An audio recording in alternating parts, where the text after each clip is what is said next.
92.7 big FM पे आप सुन रहे हैं यादों का idiot box with Nilesh Mishra. दोस्तों, आज की कहानी का नाम है बगल की सीट वाली लड़की पार्ट 1 और इसको लिखा है मैंने। क्यों करते हैं ये फर्जी तकल्लुफ, ये गालों पे कोनों से कोनों तक लटकती मुस्कुराहट, ये लच्छेदार अंग्रेजी, ये बेवजह सामान उठाने में मदद करने की पेशकश।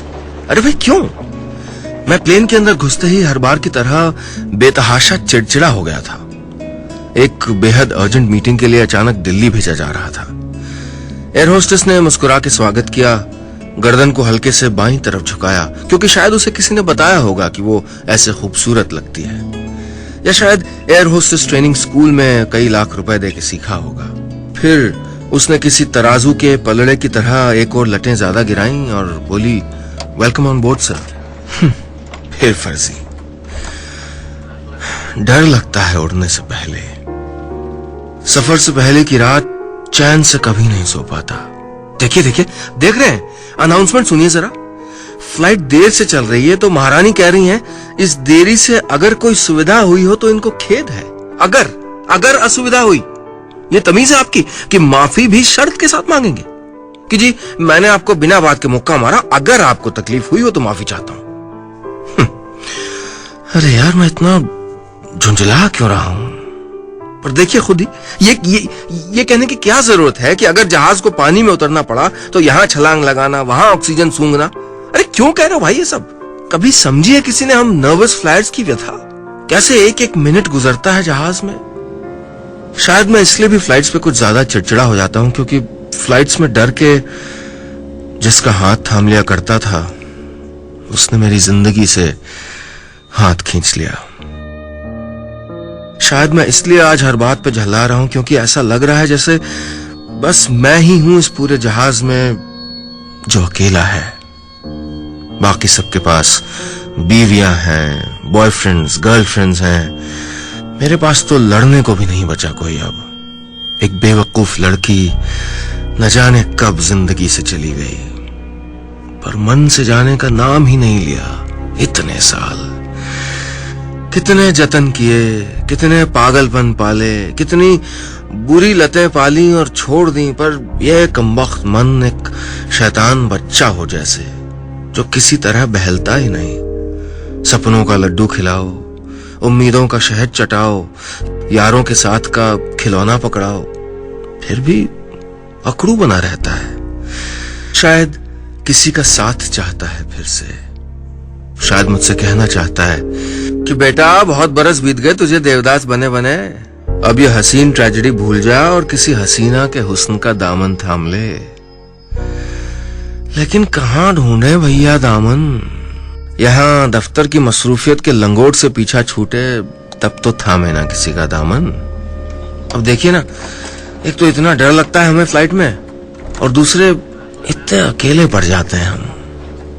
देखिए उनको, प्लेन टेक ऑफ करने वाला है तो उड़ने से पहले कैसे अपने करीबियों को मैसेज कर रहे हैं, टेकिंग ऑफ। मेरे पास तो वो एक अदद एसएमएस करने के लिए भी कोई नहीं। आप सुन रहे हैं यादों का edit box with Nilesh Mishra, सिर्फ 92.7 बिग एफएम पे।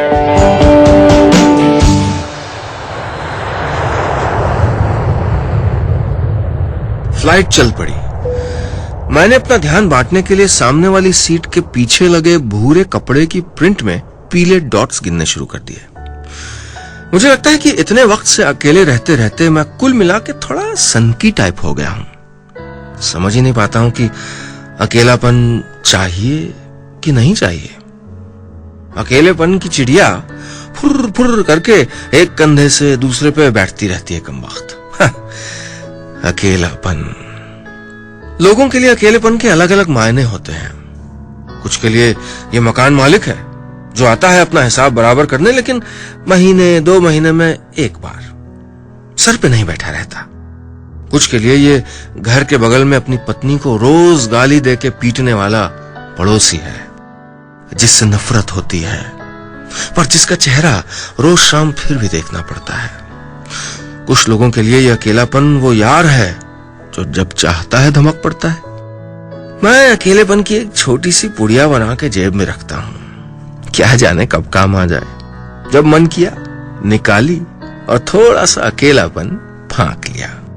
अच्छा लगता है कभी कभी, लेकिन कभी कभी बड़ा अखरता है, जैसे अचानक आंख में कोई कंकड़ चला गया हो, जैसे अचानक गलती से अपनी जबान काट ली हो, जैसे घर में चलते चलते धड़ से घुटना मेज के कोने से लग गया हो।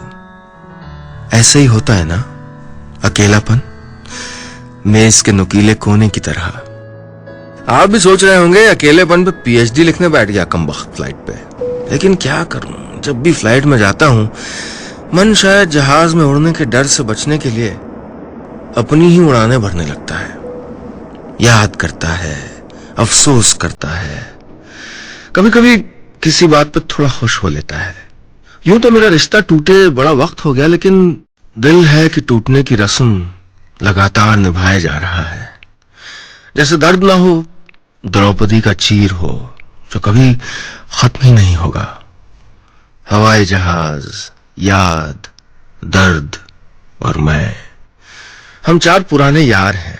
एक वक्त था जब वो मेरे लिए फ्लाइट पे ना डरने के नुस्खे ढूंढा करती थी, किताबों में, टीवी पे। फ्लाइट पे टेक ऑफ करते वक्त मेरा हाथ कस के थाम लेती। पसीने की एक हल्की सी परत चढ़ जाती है मेरे हाथों में घबराहट के मारे।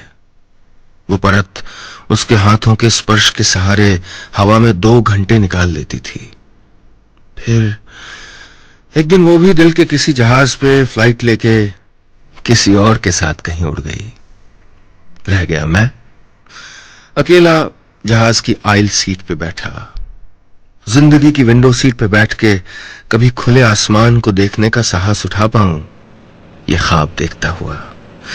ये जहाज इतना हिल क्यों रहा है? इतना टर्बुलेंस क्यों है इस रूट पे? बाहर बादल भी नहीं दिख रहे, और ये साथ की आइल वाली सीट पे एक लड़की क्या मुझको देख रही है? सीट बेल्ट बंधी है कप्तान साहब, सुन लिया आपका अनाउंसमेंट। अरे ये लड़की मुझको क्यों देख रही है तो बड़ी खूबसूरत यार, पर मुझको ऐसे क्यों देख रही है? आप सुन रहे हैं यादों का edit box with Nilesh Mishra, सिर्फ 92.7 बिग एफएम पे।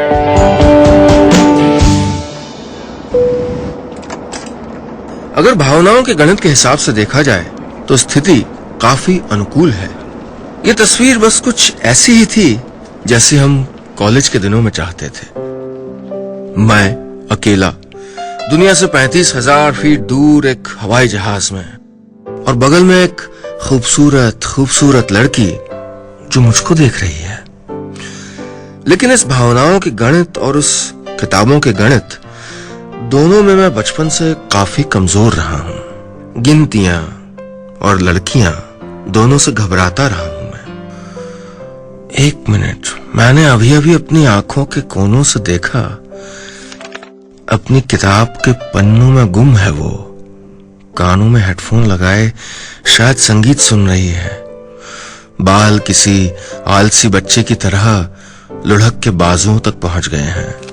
पन्ना पलटने के लिए हाथ उठाया तो देखता हूं नाखूनों पे लाल रंग है जो जरा सा हल्का पड़ गया है, जैसे उस खूबसूरत लड़की का गुरूर जता रहा हो जिसे हर रोज दुनिया के लिए सजना नहीं पड़ता। आखिर उसका सामना करने के लिए दुनिया से सजती है। आज इतना हिल क्यों रहा है ये प्लेन? बाहर कैसे देखूं? ये बगल वाला कमबख्त विंडो शेड बंद करके सो गया है। कस के सीट पकड़ ली है। पानी मंगाता हूं, गला सूख रहा है। मैं अपनी घबराहट से ध्यान हटाता हूं तो वही लड़की मुझसे कुछ बात कर रही है, जैसे स्कूल में होता था जब कोई लड़की होमवर्क के बारे में या एग्जाम की डेट पूछ लेती थी।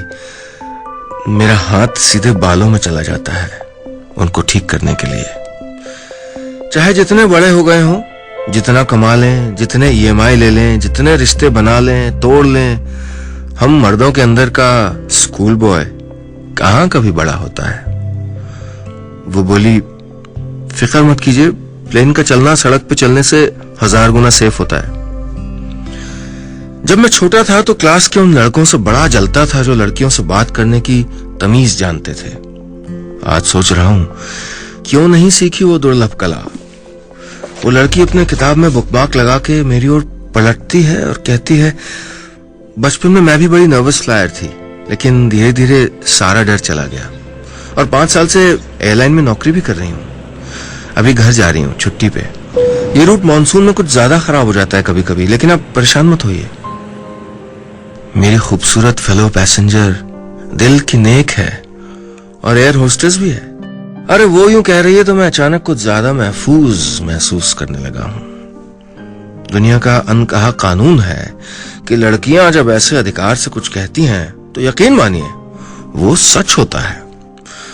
बस आधे घंटे में पहुंच जाऊंगा दिल्ली, कुछ घंटे घूमूं फिरूंगा, रात को क्लाइंट से डिनर पे डील करके लास्ट फ्लाइट से घर वापस। हालांकि घर जैसा एहसास नहीं रहा बहुत वक्त से अपने घर में।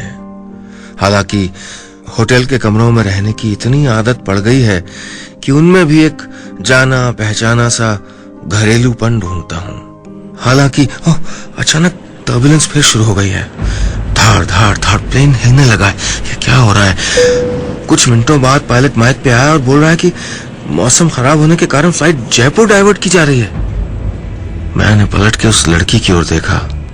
वो तो बोली थी कि सब कुछ ठीक होगा। मान ली थी मैंने उसकी बात कितनी मासूमियत से, पर अब उड़ने से पहले के सारे डर सच होते नजर आ रहे थे। न जाने क्या होने जा रहा था आज। तभी उस लड़की ने मेरी ओर देखा और हल्के से मुस्कुरा के पलकें हल्के से बंद की, जैसे कह रही हो मैं हूं, फिक्र क्यों करते हो, सब कुछ ठीक होगा। आप सुन रहे हैं यादों का edit box with Nilesh Mishra, सिर्फ 92.7 बिग एफएम पे।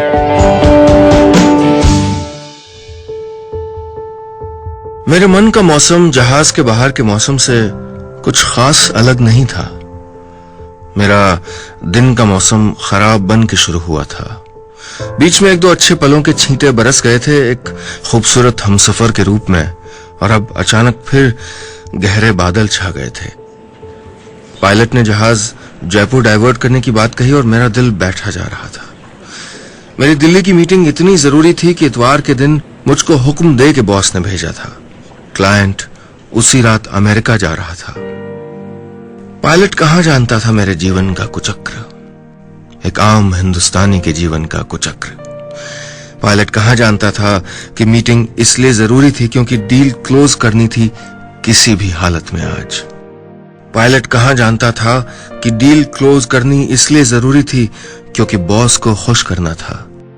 बॉस को खुश करना इसलिए जरूरी था क्योंकि अगले महीने अप्रेजल है। अप्रेजल में तनख्वाह बढ़ना इसलिए जरूरी था क्योंकि याद शहर में माँ पापा के लिए जोश में नया फ्लैट तो बुक करा लिया, लेकिन ईएमआई की छत तक पहुंचने के लायक अभी तनख्वाह का कद नहीं हुआ है। और वो घर लेना इसलिए जरूरी है क्योंकि मुझको अक्सर लगता है कि मैं अच्छा बेटा नहीं हूं। पायलट जानता नहीं था कि फ्लाइट का आज वक्त पे दिल्ली पहुंचना कितना जरूरी था। जहाज के साथ बगल के बादल पे मेरी कुछ उम्मीदें भी उड़ रही थीं।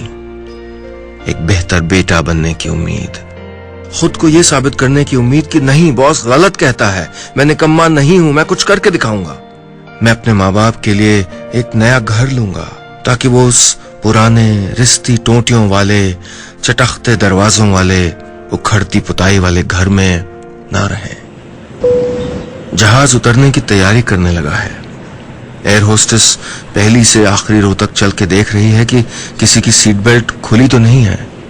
मैंने अभी अभी गुजरती हुई एयर होस्टेस के सामने से चले जाने के बाद देखा कि वो लड़की मुझको देख रही है, फिक्र से कि मैं ठीक हूं या नहीं। मैं हल्के से मुस्कुरा दिया। किसने कहा मुश्किल होते हैं रिश्ते? मैं जानता हूं मुझको लड़कियों से बात करना नहीं आता। जानता हूं कि बस मिनट भर की बात ही तो हुई है हमारी इस 2 घंटे की फ्लाइट में, लेकिन फिर भी न जाने क्यों वो लड़की इन सारे अनजान लोगों से कुछ कम अनजान लग रही थी। आप सुन रहे हैं यादों का edit box with Nilesh Mishra, सिर्फ 92.7 बिग एफएम पे।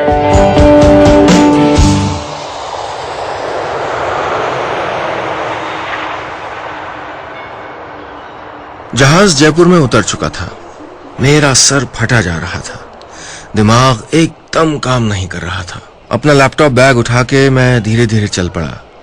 ऑफिस फोन करके बॉस को बताने की हिम्मत नहीं हो रही थी कि शायद आज की मीटिंग मुझको कैंसिल करनी पड़े, यानी फिर से क्लाइंट न जाने कब ऐसे पकड़ में आए। न्यूयॉर्क की रात की फ्लाइट थी उसकी। उससे पहले अगर मैं उससे मिल लेता तो पिछले कई सालों में मेरी सबसे बड़ी डील हो सकती थी आज। क्लाइंट से फोन पे बातें अच्छी हुई थी। क्रिकेट का शौकीन था। मैंने भी उसी तरह से प्लान करके मीटिंग वहां रखी थी जहां बड़े स्क्रीन पे मैच दिखाया जाता है। मुझको क्रिकेट से नफरत है, लेकिन पिछली शाम जब बॉस ने जाने को कहा था तब से इंटरनेट पे छान चुका था कि क्रिकेट की दुनिया में क्या हो रहा है। इतनी जरूरी थी मेरे लिए ये मीटिंग। लेकिन अब बैठा था एयरपोर्ट के अराइवल एरिया में, मुफ्त में चाय और एक ठंडा सैंडविच बांटा जा रहा था हम सबको बोर्डिंग कार्ड दिखा के। पता नहीं कब दिल्ली की फ्लाइट चलने वाली थी। मैंने आधा सैंडविच खा लिया और आधा फेंकना चाहता था, लेकिन याद शहर की सुबहों की। सुबह नाश्ते की मेज पे पापा की कही बात याद आ जाती थी, खाना फेंकना नहीं चाहिए, किसान कितनी मेहनत से अनाज उगाता है। अचानक दूसरी तरफ नजर गई तो देखता हूं वो लड़की मेरी तरफ ही चली आ रही है, हाथ में कॉफी शॉप से खरीदी कॉफी और सैंडविच लेके।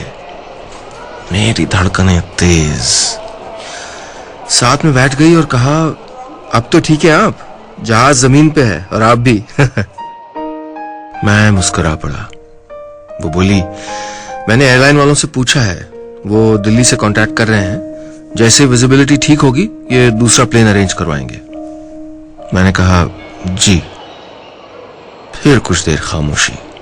मैं एयरलाइन की दी हुई मुफ्त की चाय पी रहा था, ये खास ध्यान रखते हुए कि चाय पीते वक्त आवाज न करूं। पापा ने बचपन में बताया था कि ये बैड मैनर्स होते हैं। असल में आज शाम दिल्ली में मेरी बहुत बहुत इंपॉर्टेंट मीटिंग है। मैंने कहा, अगर मिस हो गई तो। आगे कुछ नहीं कहा। क्या बताता उसे कि इस एक मीटिंग का रिश्ता मेरे माँ बाप के नए अपार्टमेंट से था। वो बोली, फिक्र मत कीजिए, नहीं मिस होगी। लगी एक कॉफी की शर्त। यूं तो कॉलेज के दिनों से आज तक का मेरा पक्का रिकॉर्ड था कि मैं आज तक लगाई गई हर शर्त हारा था, बल्कि इसीलिए मैं किसी ज्ञानी महात्मा की तरह अपने भांजे भतीजों को यही बताता फिरता था कि बेटा, शर्त लगाना बुरी बात है। लेकिन ये एक शर्त थी जो हारने का मन कर रहा था। मेरे बेहद गंदे सड़े से दिन को रोशन करने भगवान ने न जाने कहां से ये मॉडल नुमा हमसफर भेज दिया था, और कौन जाने क्यों वो मुझसे इतना बात कर रही थी। मैंने कहा, आप कौन सी एयरलाइन में एयर होस्टेस हैं? वो मुस्कुराई और बोली, नहीं, एक्चुअली मैं पायलट हूं। आप सुन रहे हैं यादों का edit box with Nilesh Mishra, सिर्फ 92.7 बिग एफएम पे।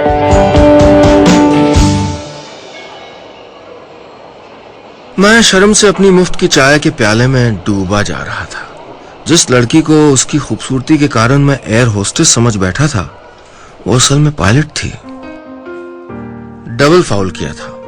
अपने पूर्वाग्रहों के कारण एयर होस्टेस होने को सिर्फ खूबसूरती की नौकरी मान लिया, और मन में यह भी मान लिया कि एक खूबसूरत महिला सिर्फ एयर होस्टेस हो सकती है, पायलट नहीं। मुझे समझ नहीं आ रहा था कि मैं देखूं कहां। वो खिलखिला के हंस पड़ी, बोली, डोंट वरी, ऐसा मुझे दिन में 1-2 बार सुनने को मिल जाता है। वो बगल में बैठी रही, झुक के अपने बैग से एक किताब निकाली और बोली, ये लीजिए, आपके लिए। किताब उन लोगों के लिए थी जो नर्वस फ्लायर्स होते हैं, जिनको फ्लाइट्स में घबराहट होती है। वो बोली, मैं जब फ्लाइट से डरती थी तो ऐसे ही औरों ने मेरी मदद की थी। 2 घंटे बीत गए, 3 चाय के कप और खाली हो गए। एयरपोर्ट पे भीड़ बढ़ती जा रही थी। कुछ और फ्लाइटें भी डाइवर्ट होकर जयपुर में उतर रही थीं। मैं लगातार घड़ी देख रहा था, अपनी मीटिंग के बारे में सोच रहा था, और खुद को सुन के आश्चर्य भी कर रहा था। ऐसी ऐसी चीजें उस लड़की को बता रहा था अपनी जिंदगी के बारे में, जो कभी किसी अजनबी को नहीं बताई। कैसे मेरी MBA की ढेर सारी फीस देने के लिए जिस दिन पापा ने अपना FD तोड़ा था, मैं बैंक उनके साथ गया था। कैसे हाथ हल्के से कांपे थे उनके फॉर्म भरते हुए। कैसे माँ ने सोने के कड़े और दादी के दिए जेवर बेच के घर बनवाया था। कैसे दिवाली की रात मैं घर के अंदर ही बैठा रहता हूं। कैसे मुझे कॉकरोचेस से डर लगता है। कैसे मेरी ये खपत है कि मैं टमाटर सब्जी में तो खा सकता हूं, लेकिन कच्चा काट के नहीं। कैसे मेरे लिए दिल्ली पहुंचना उस मीटिंग के लिए जीवन मरण का प्रश्न है। वो कुछ देर बाद कहीं चली गई। क्या आपको लगता है कि मैं ज्यादा बोलता हूं? मेरे दोस्त अक्सर यही ताना कसते थे मुझ पे याद शहर के गांधी कॉलेज में। ओ, एक मिनट, वो वापस आ गई है। बोली, चलिए आप इतने परेशान दिख रहे हैं तो हमें भी कुछ इलाज ढूंढना पड़ा। मैंने उसे देखा, वो मुस्कुराई। 2 मुर्गे और मिल गए हैं दिल्ली चलने के लिए। मेरे कलीग्स हैं, चारों लोग एक टैक्सी शेयर कर लेते हैं, खर्चा बढ़ जाएगा और रास्ता कट जाएगा। नहीं, और अगर ऊपर वाले ने चाहा तो आपकी मीटिंग के लिए भी शायद आप टाइम से पहुंच जाए। मैं झिझका। वो बोली, अरे चलिए चलिए, 4 घंटे बातें करते रहेंगे, जल्दी कट जाएंगे। मैंने लैपटॉप बैग उठाया और उसके पीछे पीछे चल दिया। बहुत तेज चल रही थी वो। उसका नाम भी नहीं पता था मुझे। एक अनजान लड़की और मैं। काश उसके 2 और कलीग्स गाड़ी में ना होते। काश आज का दिन कुछ और इत्मीनान भरा होता। काश ये सफर इतनी हड़बड़ी भरा नहीं होता। काश मैं इतना शर्मीला नहीं होता। काश की लड़की इतना तेज न चलती होती। एक अनजान लड़की के साथ एक अनजान सफर पे चलने वाला था। भगवान भी कितनी खूबसूरत परीक्षा लेता है। उसे पीछे से नाम लेके पुकारना चाहता था। ये बताना चाहता था कि मुझको अभी भी लड़कियों से बात करने की तमीज नहीं है। दोस्तों, यह था इस कहानी का पहला पन्ना। इसका दूसरा और आखिरी पन्ना पलटूंगा कल। कहानी बगल के सीट वाली लड़की पार्ट 2 में। बस इतनी सी थी आज की कहानी।